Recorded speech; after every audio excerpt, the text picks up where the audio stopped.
온 나라가 들썩거렸던 그러한 분위기였지만 주님, 저희가 다시 차분하게 주님의 은혜로 다시 이렇게 하나님의 말씀 앞에 서게 해주시니 고맙고 감사합니다. 아버지 하나님, 이 세상에 있는 모든 사람들이 마음이 허전하고 공허하고 오직 참으로 즐거워할 수 있는 것이 참으로 없기에 참으로 열광하고 있사오나 주님, 저희 민족이 참으로 이렇게 주님께 큰 복을 얻은 것을 인해 감사합니다만 주님, 무엇보다도 참으로 그들이 주 예수 그리스도로 인해서 더 열광하고 더 감격하고 더 기쁨을 누리는 그러한 축복을 다 얻게 되기를 간절히 빌고 원합니다. 지금에 있는 기쁨은 잠시뿐이요 지금 영원한 기쁨이 아닌 것을 저희는 알고 있습니다. 생수에서 솟아나는 기쁨을 우리에게 공급하여 주시는 하나님의 말씀 앞으로 저희가 다시 인도됨을 인해 진심으로 고맙고 감사합니다.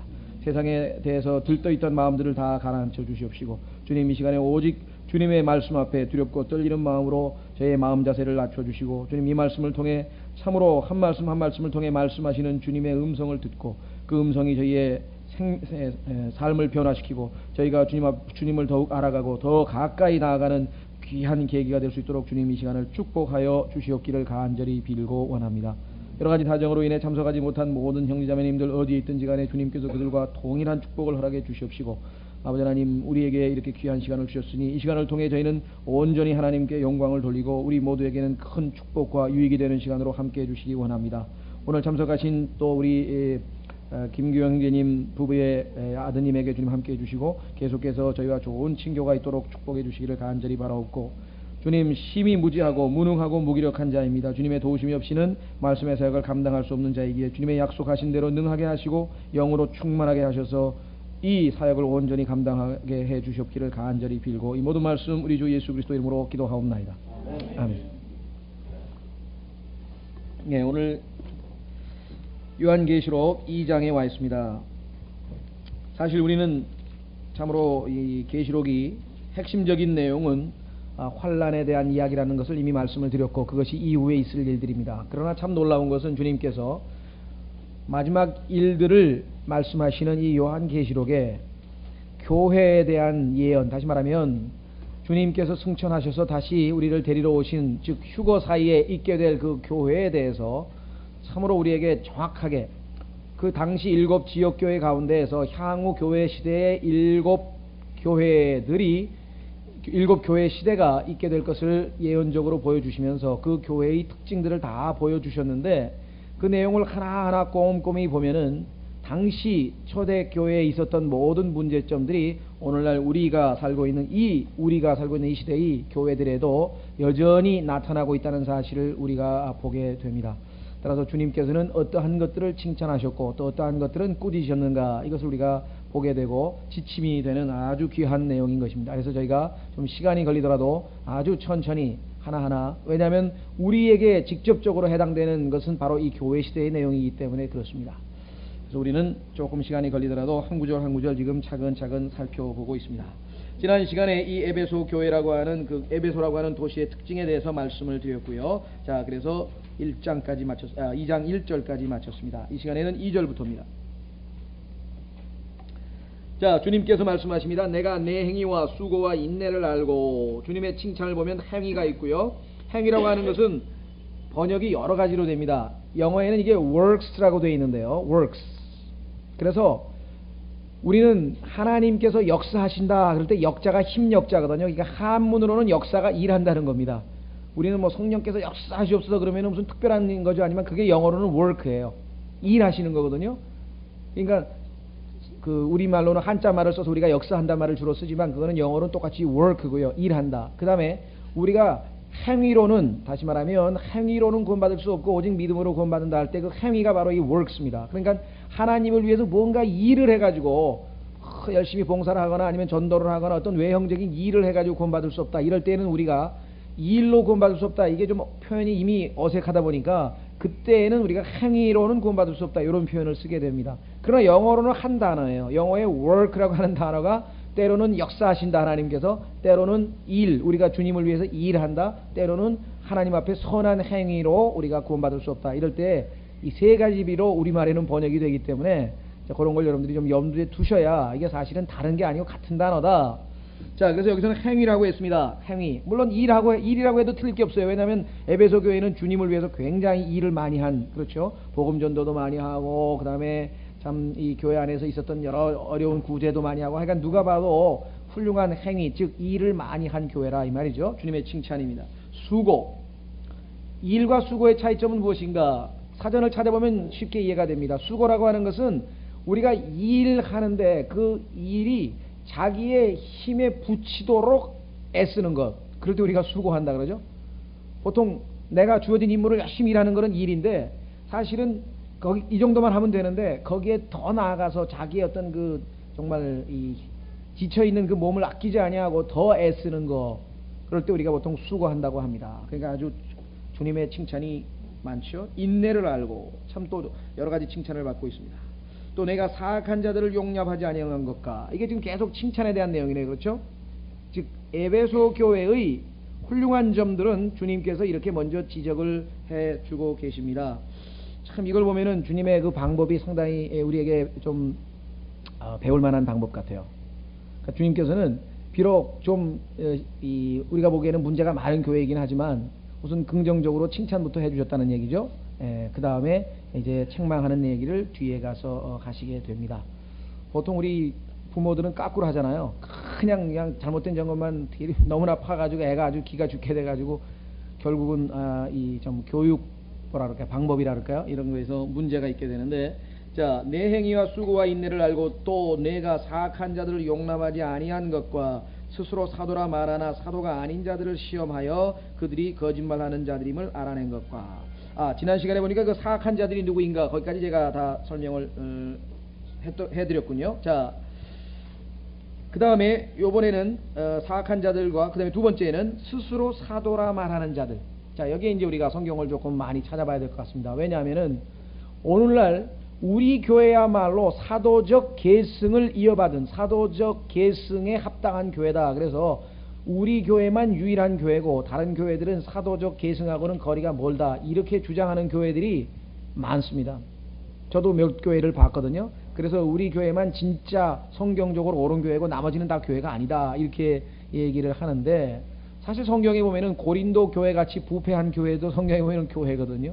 심지어는 라오디게아 교회 같이 아주 뜨뜻미지근한 교회도 교회라 그랬고 주님께서 그 다음에 이 버가모 교회 같이 세상과 세상과 짝해버린 교회도 교회라고 했기 때문에 교회 안에는 지난번에 말씀드린 것처럼 장단점이 다 있게 마련입니다. 그래서 우리가 어떤 침소 봉대해 가지고 우리는 막 100% 완벽하게 뭐 성경적이다 이렇게 주장할 수는 없다. 어떻게 죄인들이 모여있는데 100% 완벽한 교회가 있을 수 있겠습니까? 자, 그래서 우리는 그 문제에 대해서 주님께서 지적을 하는데, 자, 뿐만 아니라 어떤 사람은 내가 바로 사도를 계승한 오늘날의 사도다 그렇게도 주장하는 사람도 있어요. 혹시 들어보셨는지 모르겠는데 지금은 뭐 돌아가셨으니까 뭐 그런데요. 그 지방교회의 위트니스 리라고 하는 그 지방교회 분이 자기가 내가 나에 대해서 얘기하는 것은 좀 쑥스럽지만 오늘날 자기가 사도라는 식으로 그렇게 얘기를 제가 하는 것을 책에서도 읽은 적이 있습니다. 그래서 야, 이 사도가 뭔지에 대해서 사람들이 잘 모르고 있구나. 이 사도는 지금 아시다시피 사도 시대는 이미 끝난 지가 오래됐거든요. 왜? 성경에 보면은 사도의 조건을 하나님께서 정해놓았다. 이러이러한 자격을 갖춘 자들이 사도인데 사도의 조건 중에 첫 번째는 예수 그리스도를 목격한 사람이어야 돼요. 눈으로 본 사람이어야 돼요. 그러니까 사도 바울이 마지막으로 예수님 뵀죠. 다메섹성상에서. 사도 바울 이후에는 사도라는 게 언급이 없습니다. 이거 예수님을 직접 목격한 사람이라는 조건이 있고, 그 다음에 두 번째는 사도는 징표가 있어야 돼요. 그걸 우리가 표적이라고 하는데 성경에서는 성경에 보니까 하나님께서 고린도 후서에서 사도들의 표적이라고 하는 말을 썼습니다. 자, 한번 확인해 보겠습니다. 그래서 그 표적이 없는 사람은 사도가 아니에요. 고린도 후서 12장 12절. 고린도 후서 12장 12절. 유대인들은 여러분들 할례를 받은 거 아시죠? 유대인들은 몸에다가 다 남자들이 8일 만에 다 할례를 받았기 때문에 그 유대인들은 할례가 없으면 유대인으로 안 쳐주잖아요. 그런 것처럼 사도들도 뭔가 표적이 있어야 돼요. 표적. 자, 고린도후서 12장 12절 보겠습니다. 진실로 내가 너희 가운데서 모든 인내와 표적과 이적과 능한 행위로서 그 다음에 뭐라고 했습니까? 사도의 표적들을 행하였도다. 이렇게 해서 분명하게 사도 바울은 내가 사도인 게 분명하다. 왜? 사도의 표적들이 나한테 있지 않느냐. 하나님께서 정해놓은 게. 자, 그렇다면은 왜 하나님께서는 사도에게는 표적을 주셨을까요? 다시 다르 말하면 예수님이 승천하신 다음에 신약 성경이 완성되려면은 예수님이 AD 33년에 우리가 가정을 해서 30년 또는 33년이라고 하는데요. AD 30년경에 승천한 다음에 신약 성경이 완성된 거는 AD 100년쯤에 완성이 됐거든요. 그럼 그 70년 동안은 이게 하나님의 말씀인지 아닌지 뭘 어떻게 입증할 수 있는 방법이 없어요. 그렇기 때문에 사도들이 믿지 않는, 특히 유대인들입니다. 이 초창기에는 믿지 않는 유대인들을 위해서 방언이라든가 이런 특별한 신유라든가 이런 표적을 보여주면은 유대인들은 이게 하나님의 역사라고 믿었어요. 그래서 하나님께서는 신약성경이 완성되기 전에 사람들에게 믿음을 확실하게, 요즘에 비행기표 컨펌 하듯이 확실하게 확인시켜 주기 위해서 일시적으로 하나님께서 허락하신 것이다 라고 하는 것을 우리가 기억을 하시면 되겠습니다. 자, 그러면은 마가복음으로 가보겠습니다. 마가복음에 가면은 사도들의 표적이 총 5개로 나와 있습니다. 그러니까 이 5개 중에서 한 개라도 빠지면 사도가 아니라는 얘기예요. 사도들의 표적은 5개가 있는데요. 한번 보겠습니다. 마가복음 16장.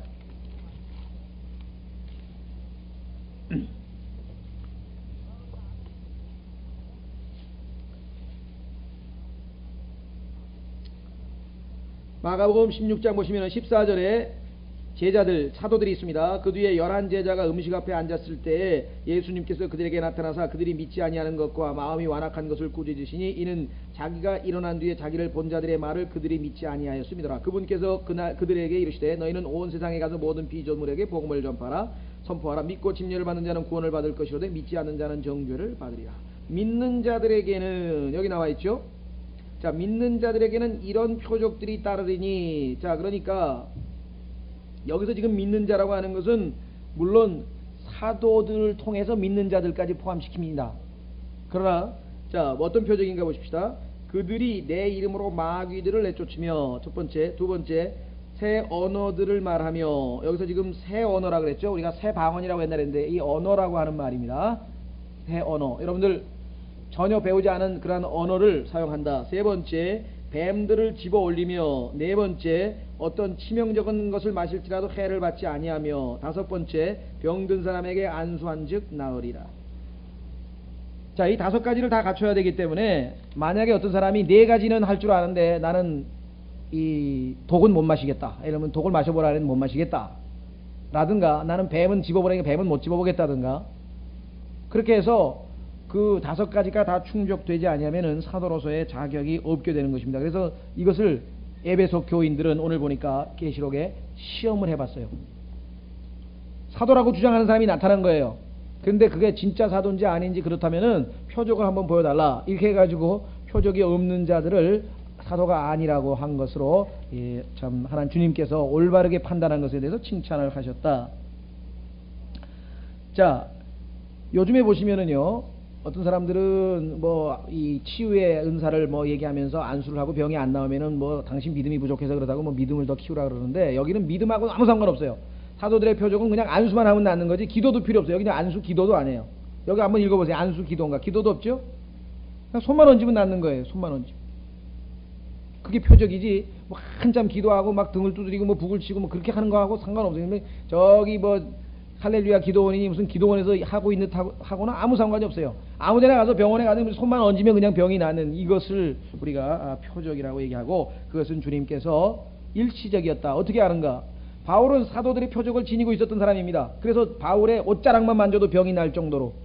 그래서 나중에 자기가 복음을 전한 디모데라고 하는 그 디모데는 위장병이 걸렸는데도 약을 쓰라 그랬고, 또 트로피모는 같이 복음을 전하다가 사도들의 표적이 다 끝나갈 마지막 무렵에는 병을 못 고쳐가지고 잠시 남겨두고 우리만 복음을 전하러 왔다고, 여행을 떠나왔다고 사도 바울이 얘기하고 있고, 곳곳에서 사도들의 표적이 바울의 이 사역이 끝나갈 무렵부터 벌써 이미 사라지고 있던, 왜? 성경이 완성돼 가고 있기 때문에 그렇다는 것을 우리가 알 수가 있습니다.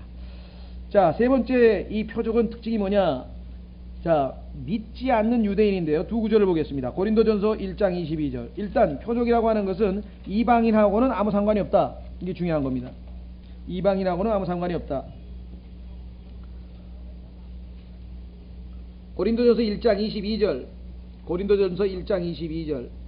이는 유대인들은 표적을 요구하고 그리스인들은 지혜를 추구하나.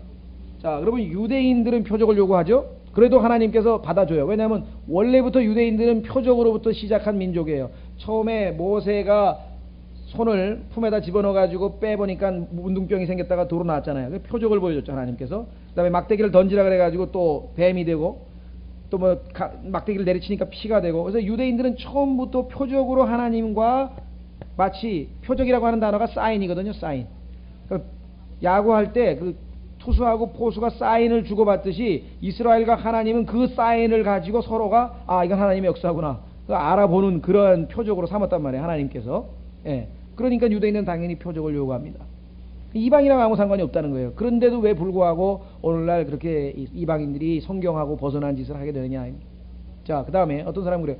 그런데 고린도 교회에 보니까 방언의 은사도 있고 신유의 은사도 있고 다 나오지 않느냐 그래요. 성경에 보면은 표적은 교회들에게 주어졌어요. 교회에게. 교회를 위하여 주어지진 않았어요. 자, 이걸 잘 이해하셔야 됩니다. 성경에 보면은 to the church라 그랬어요. 교회에게 주어졌는데 왜 교회에게 주어졌냐면은 초대교회들은 당시에 유대인들에게 복음을 전파해야 되거든요. 그러니까 복음을 유대인들에게 전파하면 유대인들은 말로는 믿지를 않아요.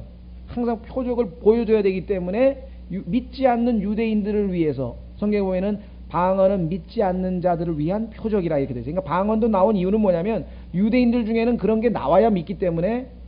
그러면 교회를 위해서는 표적을 주신 게 아니라 이 말이에요. 즉 에베소서에 보시면 여러분들이 고린도전서에 나오는 은사들을 쭉 보세요.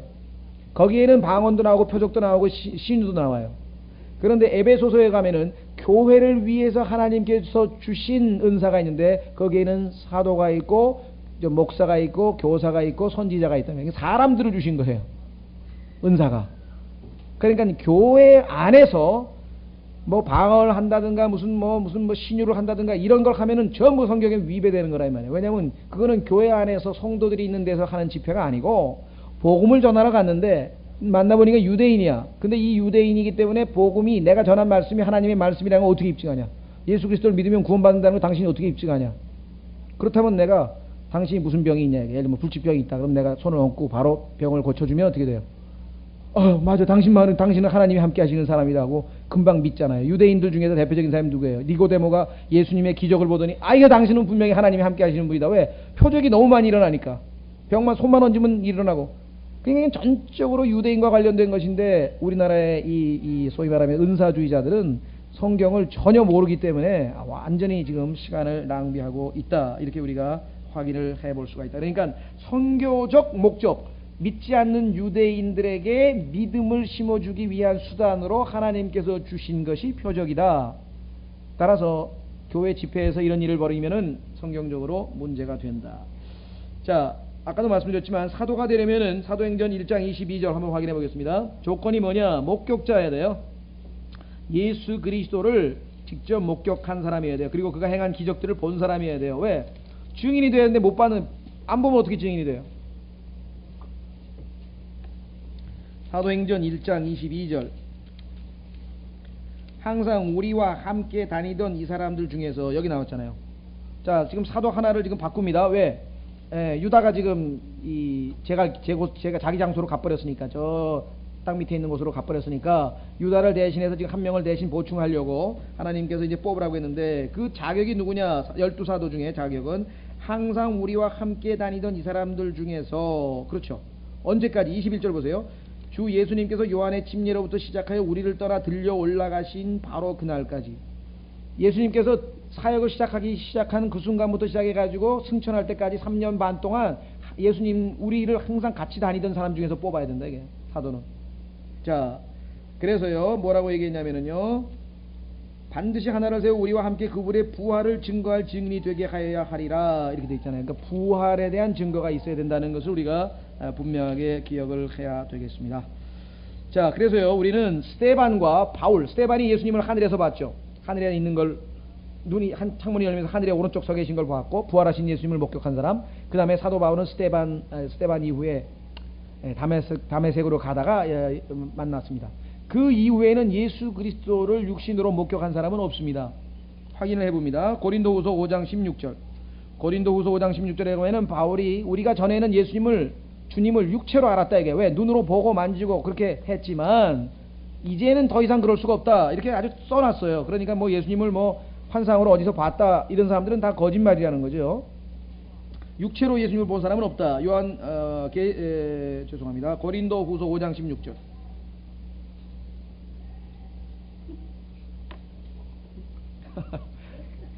고린도후서 5장 16절. 그러므로 우리가 이제부터는 아무도 육신을 따라 알지 아니하노니 참으로 전에는 우리가 그리스도도 육신을 따라 알았으나. 육체를 입으신 예수님을 나도 봤고 음성도 들었고, 그렇죠? 너 12제자들은 3년 반을 같이 아예 살았고, 그래서 요한 1서에 보면은 요한이 내가 그분을 듣고 보고 만지고 막 그렇게 얘기하잖아요. 자, 그런데 뭐라고 했습니까? 이제부터는 그분을 더 이상 그같이, 즉 육신을 따라 알지 아니하노라.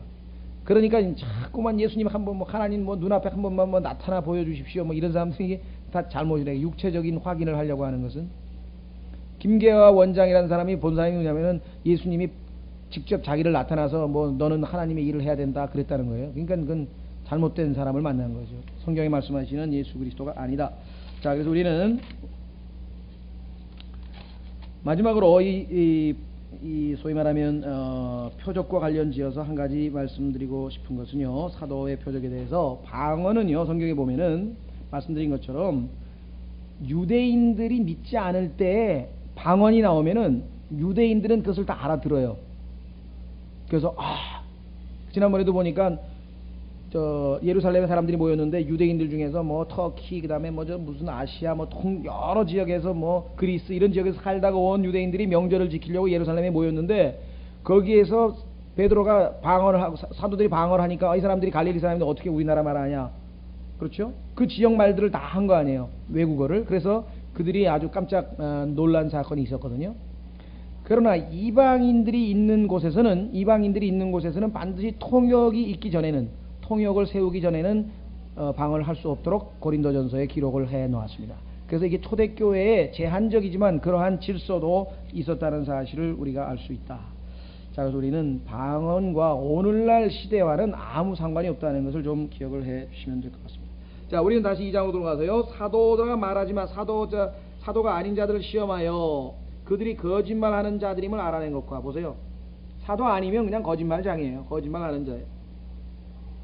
자, 그 다음에 또 내가 참고 인내하며, 아까 인내 나왔었습니다. 내 이름을 위하여 수고하고, 이것이 이제 우리의 신앙에 있어서의 아주 때로는 조심스러운 면인데요, 무지무지하게 열심을 내는 그러한 성도들이 있습니다. 또 열심을 내는 그리스도인들이 있는데, 많은 사람들이 자기 자신을 위하여, 자기 의의를 쌓기 위해서 하거나 자기 자신의 이름을 날리기 위해서, 그러니까 마음의 내적 동기가 내가 복음을 전하든, 내가 무슨 성경을 가르치든, 아니면 내가 구제를 하든, 내가 아니면 신방을 가든, 아니면 중보 기도를 하든, 무엇을 하든 간에 그것이 주님의 이름을 위하여, 또 우리가 고린도전서에서는 먹든지 마시든지 그 무엇을 하든지 하나님의 영광을 위하여 한 것이냐, 그렇지 않은 사람이 있더라는 거죠. 그래서 고린도전서에도 보면은 자기를 자랑하는, 자기 자신을 자랑하는 그런 사역자들에 대해서 굉장히 바울이 강력하게 경고를 합니다.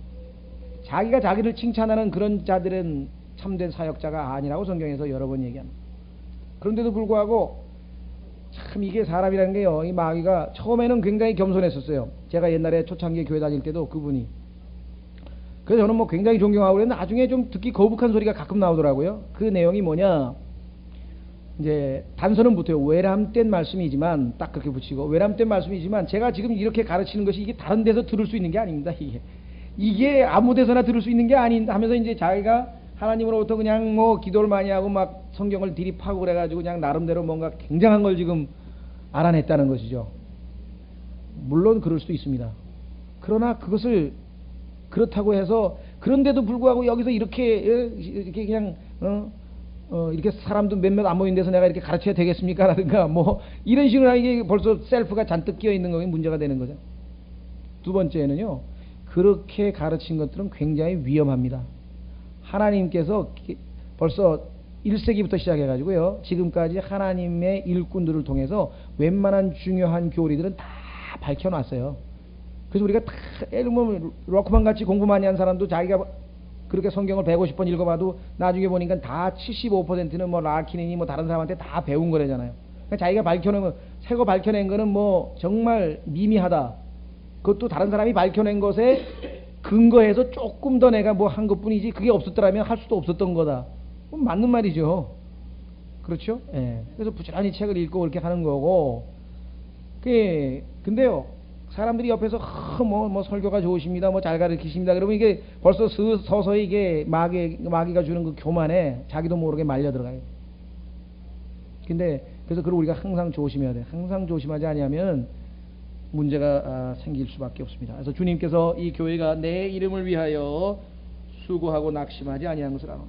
주님의 이름을 위하여 수고하고 낙심하면요, 수고했으면은요, 어디 가서 뭐 자랑할 것도 없고요, 어디 가서 뭐 알아달라고 말이야. 내가 얼마나 헌신을 했는데 뭐 그렇잖아요. 그래서 저는 하여간 교회에서 뭔 봉사하고 무슨 헌신하고 막 애쓴 거에 대해서는 제가 일체 얘기를 안 합니다. 그걸 얘기하면 그 사람 망치는 거거든요. 그거 교만하게 만드는 거예요. 그래서 그 사람이, 저는 알고 감사하죠. 아, 이 형제가 뭘 하나님 앞에 어떻게 했구나. 뭐 보이지 않는데 와서 교회 와서 어떤 봉사를 했구나. 또 어떤 형제에게 뭐 헌금을 어떻게 했구나. 뭐 이걸 다 알기는 알지만 교회에서 한 번도 발표를 하거나 공개를 안 한다 이 말이에요. 저희 교회에서 그거 아마 그런 거 들어보신 적 없을 거예요. 그렇죠? 뭐 누가 뭐 어떻게 했다 이게. 하나님 보고 자기가 한 거고 하나님이 축복을 주신 거고 그런 마음을 갖고 있다는 게 지금 벌써 축복을 받은 거잖아요. 근데 뭐 그거를 밝혀가지고 그 사람 망칠 일이 있어요? 그러니까 일체 그런 얘기를 안 하는 거예요. 우리가 내 이름을 위하여 수고했다. 주님의 칭찬이 바로 그것입니다. 여러분이 무엇을 하든 아무리 작은 거라도, 청소 하나라도, 뭐 정말 무슨 아무것도 아닌 것 같은 거 하나라도 주님의 이름을 위하여 내가 기쁨으로 했다면 그건 다 받아들여지는 거다. 과부의 두렙돈과 같은 것이죠. 자, 낙심하지 아니한 것을 아노라. 이것이 중요하죠. 인내가 있을 때에는 낙심하지 아니하죠. 네, 소망이 있을 때는 또한 낙심하지 아니합니다. 자, 그런데 문제는 4절. 여기서 이제 문제가 생겼네요. 그렇기 때문에 우리는요, 항상 어떤 형제에게든지요, 우리가 볼 때에는 저 형제는 그냥 정말 너무 육신적이야 그러지만요, 그 형제에게도 뭔가 좋은 구석이 있어요. 한두 개는 보면은 주님께서 다 주신 은사가 있고, 아, 저 형제가 또 저런 면이 다 있었나, 이런 게 있습니다. 자, 여기처럼 아무리 좋은 교회도 또 뭐예요? 아무리 좋은 형제도 뭔가 또 부족한 점이 있다는 거예요. 사람은 결코 완전할 수 없습니다. 자, 그럼에도 불구하고 내가 조금 책망할 것이 있다. 약간, somewhat이라고 하는 것은 약간이란 뜻인데요. 뭔가, 우리말로 뭔가 조금 너에게 할 얘기가 있는데 무엇인가? 이는 내가 너의 처음 사랑을 버렸음이라.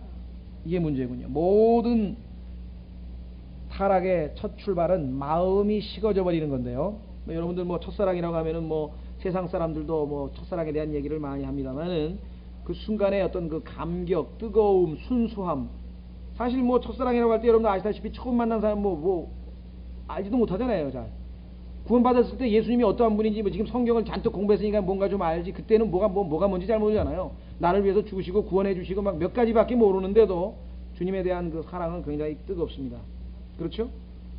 자, 그래서 우리는 이 구약 성경에서 한번 확인을 해보겠는데요. 첫사랑, 예레미야서 2장 2절 보겠습니다. 예레미야서 2장 2절에 보시면은, 예레미야 2장 2절,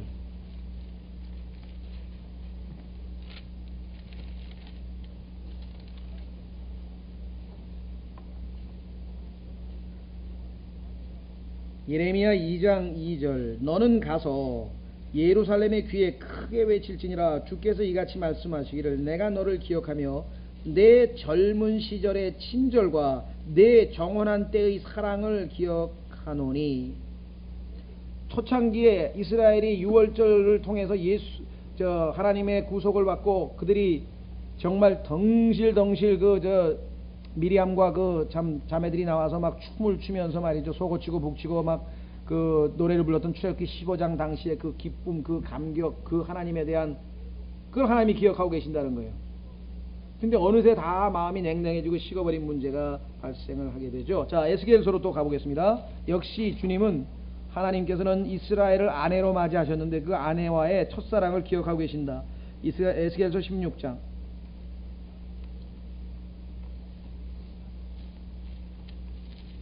8절에서 14절.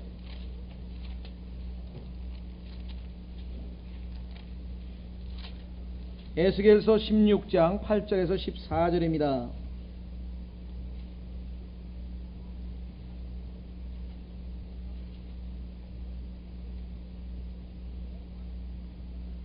자, 지금 하나님께서 예루살렘이 타락을 했는데 그 타락하기 전의 모습에 대해서 그들이 얼마나 비참하고 형편없었는가, 그것을 지금 쭉 말씀을 하고 계십니다. 그래서 6절 보시면 내가 내 곁으로 지나갈 때 내가 내 피로 더럽게 된 것을 보고 내가 내 피 속에 누워있을 때 내가 이르기를 너는 살라 하였으며 참으로 내가 내 피 속에 누워있을 때 내가 이르기를 너는 살라 하였느니라. 내가 너를 들에 싹같이 번성하게 하였더니 내가 크게 자라고 크게 되어 뛰어난 장식품이 되었으며 젖가슴이 생기고 내 머리털이 자랐으나 내가 여전히 벌거벗은 알몸이더라. 이제 내가 내 곁으로 지나가면 너를 보니 보라 내 때가 사랑을 할 때더라. 이에 내가 내 치마를 내 위에 펴서 내 벌거벗은 것을 덮어주며 참으로 내가 내게 맹세하고 너와 함께 언약 속으로 들어가면 내가 내 것이 되었느니라.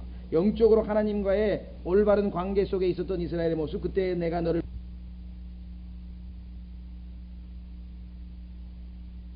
참으로 내 몸에서 내 피를 완전히 씻어내며 내게 기름을 바르고 또 너를 수놓은 것으로 옷 입히며 오소리 가죽 신으로 신기고 고운 암아포로 너를 두르며 비단으로 너를 덮어주고 또 장식물로 너를 단장하며 내 손에 팔찌를 끼우고 내 목에 먹고리를 걸어주며 이마에는 보석을 귀에는 귀고리를 머리에는 아름다운 왕관을 씌워주었노라. 이와 같이 내가 금과 은으로 단장하고 고운 암아포와 비단과 수놓은 것으로 옷 입으며 고운 밀가루와 꿀과 기름으로 먹었으므로 심히 아름답고 형통하여 하나님의 왕국이 되었느니라. 내 아름다움으로 말미암아 내 명성이 이교도들 가운데로 나아갔더니 이는 내가 내게 다정하게 입혀줌으로 말미암아 내 아름다움이 완전하였음이라. 주 하나님이 말하노라. 그 뒷부분 내용은 전부 이스라엘이 이제 영적으로 하나님을 버리고 우상 숭배한 간음에 대한 얘기가 아주 정말 처절하게 너무나 아주 적나라하게 아주 그렇게 기록을 했습니다. 놀라운 사실은 우리가 처음으로 예수 그리스도를 믿고 구원받아서 감격에 차서 기뻐했던 그 첫사랑을 주님께서 기억을 하고 계신다는 거예요. 그런데 그 사랑이 식어버리고 점점 식어버리고 나중에는 어떻게 됩니까? 여기 보시면은요, 놀라운 말은 4절에 보시면 첫사랑을 버렸다 그랬어요. 이 left라고 하는 버렸다는 얘기는 고의적으로 버렸다는 얘기입니다. 이게 그저 지금 이 상황은 단순히 그냥 식어버린 정도가 아니라 식으면 빨리 회복하면 될 거 아니에요, 다시. 그렇죠? 그런데 지금 이 상태는 상당히 지금 위기, 굉장히, 왜냐하면 마음이 점점점 식어가지고 아예 고의적으로 지금 버린 상황까지 지금 와 있는 것입니다. 그렇기 때문에 주님께서 경고를 하는 거죠. 자, 그래서 보면은 5절에 보면은 그러므로 내가 어디에서 떨어졌는지 기억하고 회개하여. 기억하다, 회개하다, 이 단어는 영어에 보면 다 R로 시작이 되거든요. Remember, repent 이랬어요. 기억해서, 그 다음에 회개하고, 안 하면 remove, 제거해버리겠다. 내 등잔대를 아예 내가 제거해버리고 다른 데로 옮겨버리겠다, 이렇게 얘기했어요. 그래서 저기 이 어떤 목사님이, 미국 목사님이 설교를 했는데 remember, repent, remove 이렇게 해가지고 그 계시록 3가지를 가지고 설교하는 것을 제가 본 적이 있었어요. 우리말로는 그렇게 안 되지만 영어로는 그렇게 3단어가 다 R로 시작이 돼서 설교하기가 좋습니다만, 어쨌거나 우리는 주님께서는 우리에게 요구하는 것은 첫사랑이다. 그것을 그리워하고 계신다 이게. 네가 나를 그렇게 사랑하던 때가 있었더니, 그렇죠? 하나님께서 우리에게 원하시는 것은 마음입니다. 잠언에서 보면은 아들아 내 마음을 내게 다오, 내 마음을 내게 다오, 그렇게 말씀을 하셨습니다. 그렇죠? 이 세상 사람들이 지금 축구에 열광하는 것처럼 예수 그리스도께서 전하시는 그 복음에 열광하고 내가 구원받으면 얼마나 감사했는데 받아들이면 얼마나 좋겠어요? 그렇지가 않다. 자, 5절 보시면은 그러므로 내가 어디에서 떨어졌는지 기억하고, 이게 중요합니다. 자, 어디로부터, 어디에서 떨어졌냐 이거예요. 어디로 떨어졌나가 아니고 어디로 자빠져서, 얘가 가다가 자빠졌는데 보니까 진흙탕이더라. 그러면 진흙탕. 지금 하나님이, 예수님이 보시기에는 이 사람들이 처해 있는 게 거의 진흙탕과 같아요. 그냥 완전히 타락을 해요. 지금 마음은 떠나가고 형식적인 수고와 인내만 있는 거예요. 그러니까 마음은 냉랭한데 뭐 벌써 나 10년 동안 교회 다녔으니까 그냥 다니는 거예요. 그냥 봉사도 늘 했으니까 뭐 성가대도 하고 뭐도 하고 다 한다. 그래서 지금 그들의 마음은 지금 떠나버린 상태입니다. 그러니까 어디로 떨어졌는지가 아니고, 그걸 보면 안 돼요. 그럼 해결이 안 돼. 계속 미끄러지는 거예요. 어디로부터, 어디에서 떨어졌어요? 하나님으로부터, 하나님의 사랑으로부터 지금 떨어져 나왔잖아요. 그죠? 어디로부터 떨어졌느냐? 모든 축복을 주시는 하나님으로부터, 그렇죠? 예수 그리스도로부터 지금 떨어져 나왔잖아요.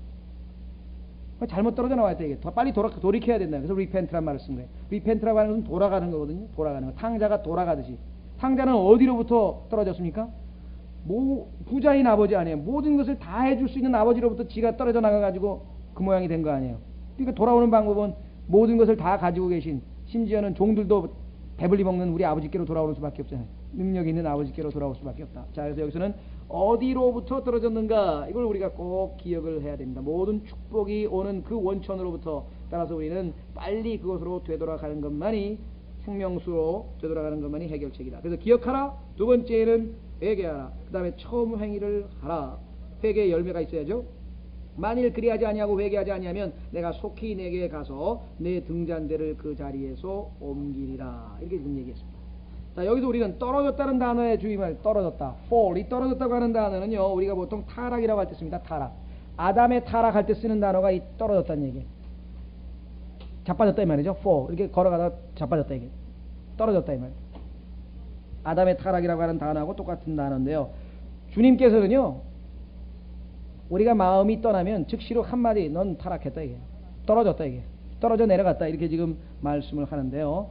여러분들 그 구약에 보면은 왕 이름이 그때 누군가, 히스기야인가요? 제가 한번 확인해 봐야 돼요. 열왕기상 한번 찾아보시죠. 열왕기상 14장 성경을 찾아보죠. 거기에 보면은 금방패를 가지고 있던 왕이, 이집트 사람이 와가지고 금방패 다 뺏겨가지고 나중에 노수로 방패 만드는 사건이 나와요. 한번 확인해 보겠습니다. 열왕기상 14장.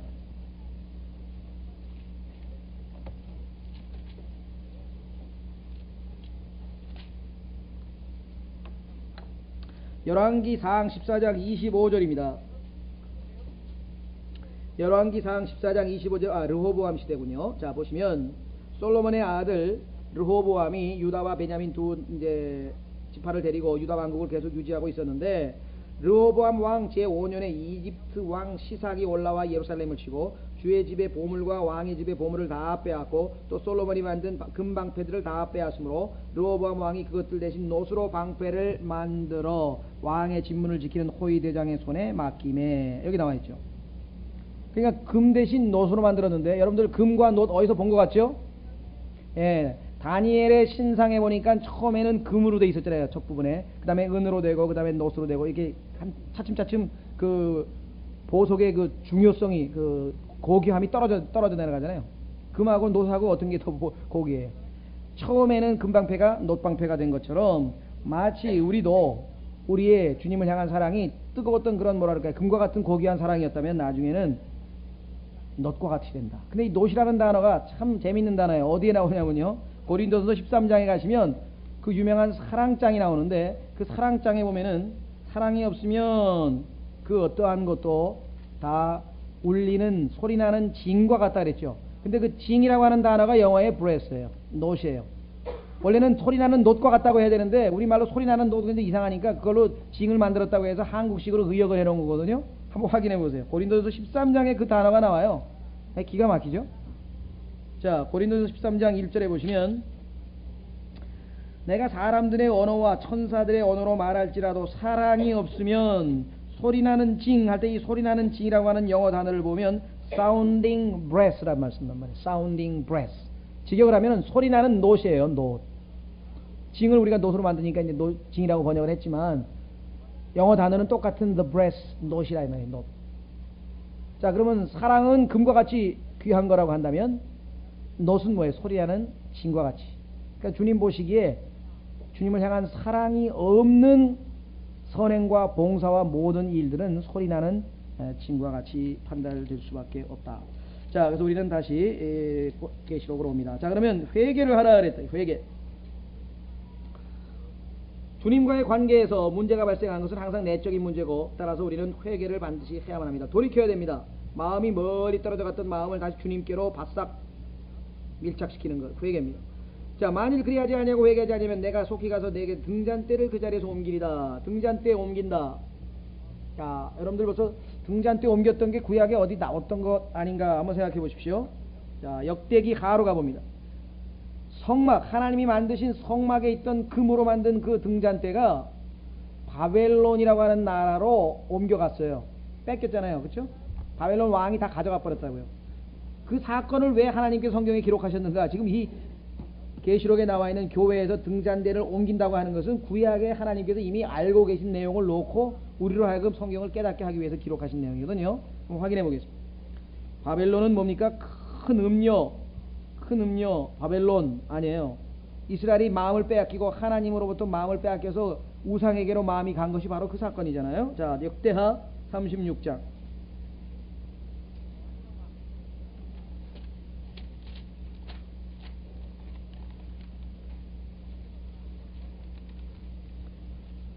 자, 역대기하 36장에 보시면은요, 역대기하 36장에 보시면 17절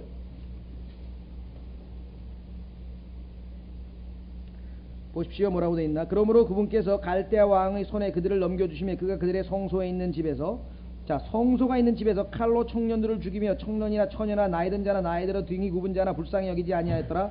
이와 같이 하나님께서 그들을 다 그의 손에 넘겨주셨더라. 또 그가 큰 것이든 작은 것이든 하나님의 집의 모든 기구와 주의 집의 보물과 왕과 통치자들의 보물을 다 바벨론으로 가져가고, 자, 하나님의 성막 안에 있던 모든 기구를 다 가져갔다면 거기에 뭐가 있어요? 금으로 만든 등잔대도 다 가져가 버렸다. 자, 그래서 우리는 그래서 구약에도 이러한 예표가 있었구나 라고 하는 것을 알고 있죠. 실제적으로 주님은 회개를 촉구했지만 에베소 교회는 회개를 하지 않았습니다. 그래서 등잔대를 옮겨 버렸습니다. 그러니까 실제적으로 지금 에베소 교회에 가보면은요, 지금까지 그 교회들이 남아 있었으면 얼마나 좋겠어요. 그렇죠? 그러나 지금 그쪽에는 완전히 황폐한 도시가 돼가지고 이 그리스도인들의 교회는 전혀 남아있지 않습니다. 사실 에베소 교회는 굉장히 훌륭한 교회예요. 그 성경에 보면은 바울이 에베소에다 편지를 썼고, 그 다음에 요한이 에베소에다가 주님께서 주신 편지를 보냈고, 그러니까 유일하게 2번의 편지를 받은 그런 교회였고, 성경에서 에베소서를 읽어보시면은 교회에 대한 신비를 하나님께서 유일하게 바울에게 계시해 주셨던 위대한 책이거든요. 그런데 그 에베소서에 보면은 바울이 뭐라고 얘기했냐면, 너희가 사랑에 뿌리가 내리고, 왜? 사랑이 부족해요. 일은 많이 하는데. 그래서 이 사랑에 대해서 기도를 합니다. 너희가 사랑을 하면서 강조를 했는데, 진리를 말하되 사랑으로 얘기하라. 사랑으로 얘기하라 하면서 지금 굉장히 사랑에 대해 강조를 많이 하거든요. 바울 서신에도 보면은 에베소 교회의 문제를 바울도 알고 있었던 것이죠. 똑같이. 근데 결국은 회개치 아니하고 나중에 보시면은 등잔대를 주님께서 옮겨버리신 그러한 쓰라린 역사를 갖고 있습니다. 자, 2장 6절로 가겠습니다. 계시록 2장 6절에 자, 이 교회에 주님께서 또 한 가지 긍정적으로 평가한 것이 있습니다. 오늘날 교회들이 반드시 본받아야 될 것 같습니다. 그것은 뭐냐? 여기 나와 있는데요. 6절. 그러나 내게 이것이 있으니 곧 내가 니골라당의 행위를 미워하는도다. 나도 그것을 미워하노라. 뭐를 칭찬받았느냐? 주님이 미워하는 것을 에베소 교회도 미워했다, 이겁니다. 그렇죠? 오늘날 우리가 오해하시면 안 됩니다. 이게 주님이 뭘 미워하시는가? 성경에 보면요, 하나님께서 미워하시는 게 굉장히 많습니다. 찾진 않겠습니다. 여러분들이 나중에 성경을 통해서 한번 미워한다는 단어를 쭉 찾아보면요, 하나님께서는 불법을 저지르는 일꾼들로 미워하시고, 사악함도 미워하시고, 우상도 미워하시고, 속임수도 미워하시고, 거짓 종교도 미워하시고, 교만한 자, 거짓 증인, 불화를 일으키는 자, 성경 보면 그 다음에 폭력을 사랑하는 자. 그래서 일반적으로 알고 있는 것처럼 하나님은 사랑이시다, 그래서 모든 걸 다 사랑하시는 것처럼 오해하는데 그렇지 않습니다. 하나님께는 성경에 보면은 거짓을 미워하지 아니하면 진리를 사랑한다고 말할 수 없죠. 악을 미워하지 않는 자가 선을 사랑한다고 할 수 없는 것처럼 하나님께서는 선을 사랑하시고 진리를 사랑하지만 거짓을 미워하시고, 여기 보시면 미워하는 것이 많다. 여기서 지금 주님께서 이번에 미워하신다고 하는 것은 무엇이냐? 그것은 뭐냐면 니골라당의 행위라고 나와 있습니다. 자, 니골라라고 하는 말은 헬라어입니다. 그래서 우리가 보통 니카오라고 하는 단어가 하나 있고요. 그것은 정복하다는 뜻입니다. 여러분들 정복하다고 하는 단어가 어디 나오는가 기억나세요? 계시록 나중에 우리 보시면은요, 6장에 가서 처음에 보면은 이제 말 탄 자 4사람이 나타나지 않습니까? 그런데 흉내내는 예수 그리스도를 흉내내는 흰말 탄 자 적 그리스도가 뭐라면 그가 정복하고 정복하더라, 이렇게 정복하고 정복하더라. 정복이란 말. 정복자, 나폴레온, 정복자, 알렉산더, 이렇게 우리가 얘기하죠. 자, 그런데 이 정복이라고 하는 뭡니까? 단어가 바로 니골라당의 처음에 나와 있는 미카오고요. 그 다음에 라오스라고 하는 단어, 이 두 단어가 합쳐져서 우리가 니골라란 말이 생겼어요. 그러니까 정복한다, 무엇을 정복하느냐? 백성을 정복한다는 뜻입니다. people. 그래서 이것을 우리는 보통 평신도라고도 얘기해요. 그러니까 평범한 하나님의 백성을 자기가 한 단계 더 높은, 즉 하나님과 백성 사이에 특별한 중재자라고 자기 자신을 드높이면서, 자기 자신을 드높여가지고 보통 평범한 사람들 위에 놓는 거예요. 이것이 오늘날 우리가 얘기하는 목사 제도요, 카톨릭의 제사장 제도요, 신부 제도입니다. 왜냐? 성경에 보니까 뭐예요? 너희 선생은 하나뿐이죠. 예수님. 다 너희는 뭐예요? 형제라 그랬잖아요. 그럼 성경에 보면은 바울에게도 바울 형제요, 다 형제라고 불렀지. 사도님, 뭐 그다음에 뭐 신부님, 뭐 감독님 이런 거 없다 이 말이에요. 다만 우리가 편의상 어떤 사람이 교회에서 하나님께서 맡기신 직분이 목사와 교사의 직분을 하는 사람을 우리가 일컬어서 그냥 목사라고 불렀다. 왜냐하면 저 형제는 지금 목사의 직분을 하고 있다. 홍용만 형제는 예를 들면 집사의 직분을 하고 있다. 그래서 우리가 때로는 뭐 집사, 목사란 말을 그 여기다가 칭호를 붙여주는 거지만요. 붙여주는 거지만 사실 성경적으로 하면 형제가 제일 좋습니다. 예. 다 뭐 형제니까. 그 대신 이렇게 해주세요. 김영균 형제가 우리 교회에서 목사이시다. 그렇게 얘기 맞죠. 목사 일을 하고 있으니까 지금. 그런데 오늘날은 이게 잘못돼가지고 무슨 뭐 라디오 방송국 사장 하는데도 다 목사라는 거예요. 목회는 하나도 안 하는데. 신학교에서 성경만 가르쳐요. 그럼 그 사람은 목사가 아니지. 왜냐면 목회를 해야 목사지. 그런데 뭐 보면 뭐 다 목사님이라고 하는 명칭을 붙이게 된단 말이에요. 그것이 지금 여기에 이 니골라파라고 하는 잘못된, 주님이 미워하시는 그런 잘못된 제도가 오늘날 뿌리 깊게 남아서 이런 문제가 발생했다는 것입니다. 근데 놀라운 사실은요, 저도 이번에 처음 알았습니다만은 히브리 말로는 이 니골라라고 하는 단어가 히브리 단어로는, 이거는 헬라어고요, 히브리어로 번역을 하면 바알람이 돼요. 바알람. 희한하죠? 바알람. 나중에 보면은 보세요. 계시록 2장에 보면은 바알람이라고 하는 것이 니골라파와 어떻게 연관되는가 한번 보십시오. 16장 보세요. 2장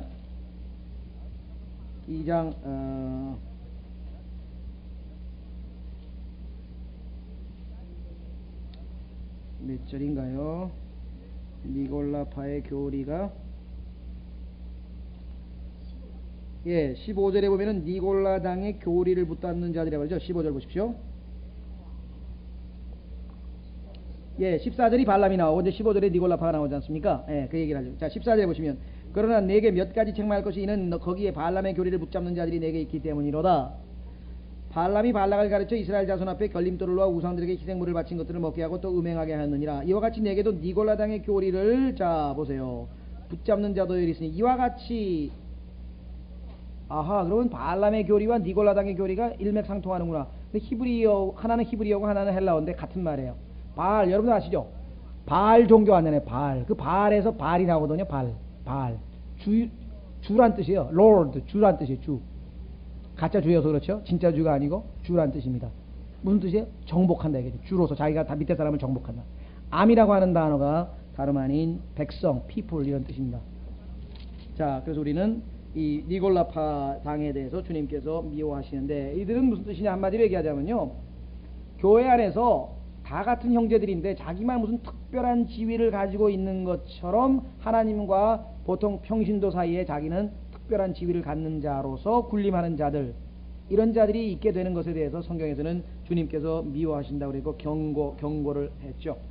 자, 우리 한번 예레미야서 5장 31절 찾아보겠습니다. 예레미야서 5장 31절. 거기에 보시면 주님께서 그러한 가짜들에 대해서 미리 말씀을 하셨습니다. 예레미야 5장 31절.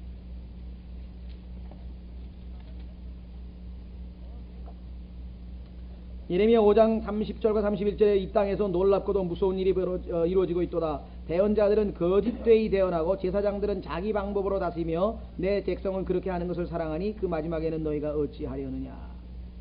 자, 그래서 우리는 다시 말하면 특별한 교역자라고 하는 직분을 하나 만들고 제사장 직분을 하나 만들고 요즘에 얘기하는 성직자라고 하는 거, 성직자라 그랬는데 성직자가 누굽니까?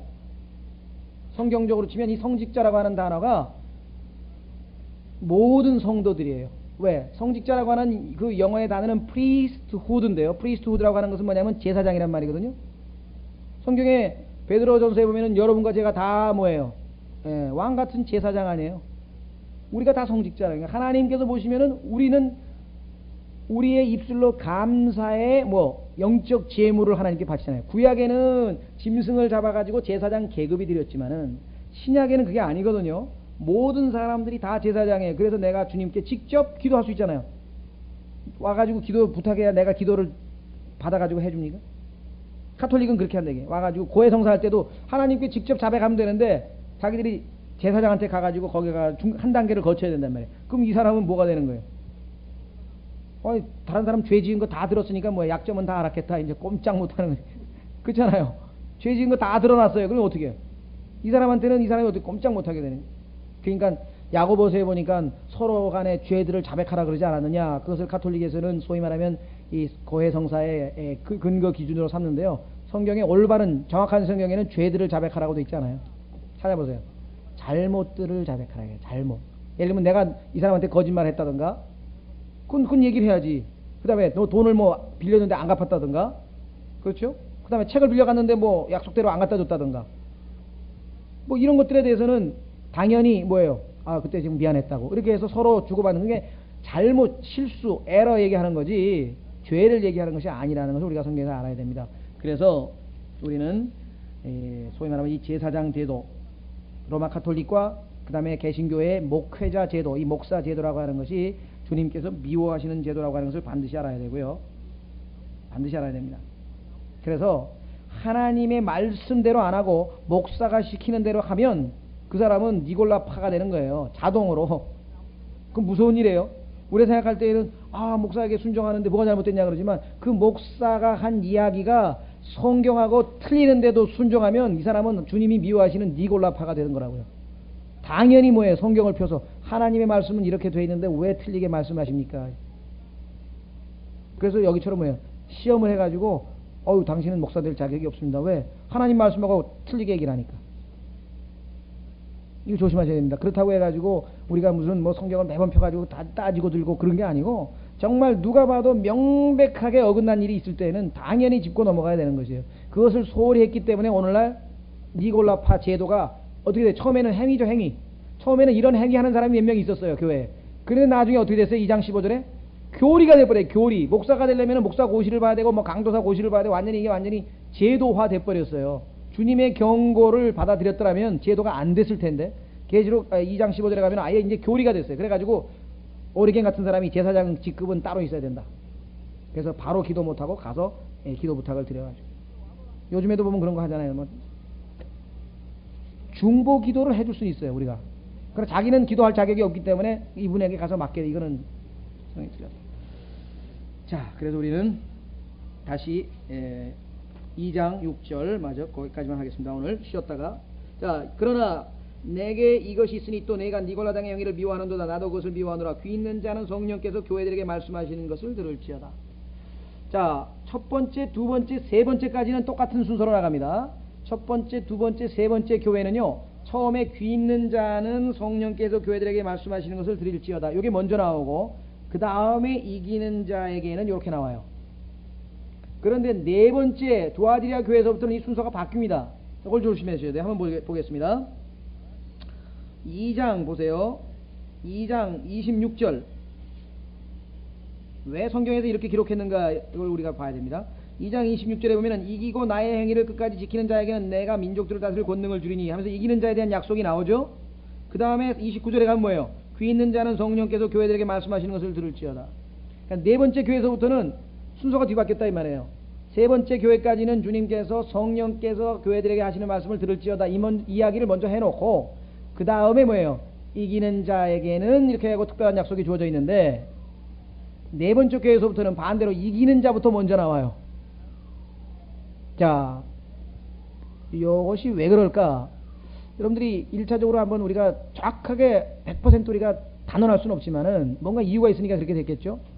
자, 교회사를 보시면은 첫 번째, 두 번째, 세 번째 교회가 열매가 그 첫 번째, 두 번째, 세 번째 교회 시대를 거치면서 형성된 것이 소위 말하면 두아디리아 교회입니다. 다시 말하면 로마 가톨릭 교회거든요.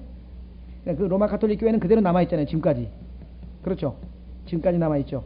그 다음에 개신교도 지금까지 남아있고 그 다음에 빌라델비아 교회 시대에 성경대로 믿는 올바른 교회들도 지금까지 남아있고, 거기서 또 타락한 라오디게아 교회도 지금까지 남아있고, 그러니까 나머지 4개의 교회는 지금도 계속 형태를 유지하고 있는 것이에요.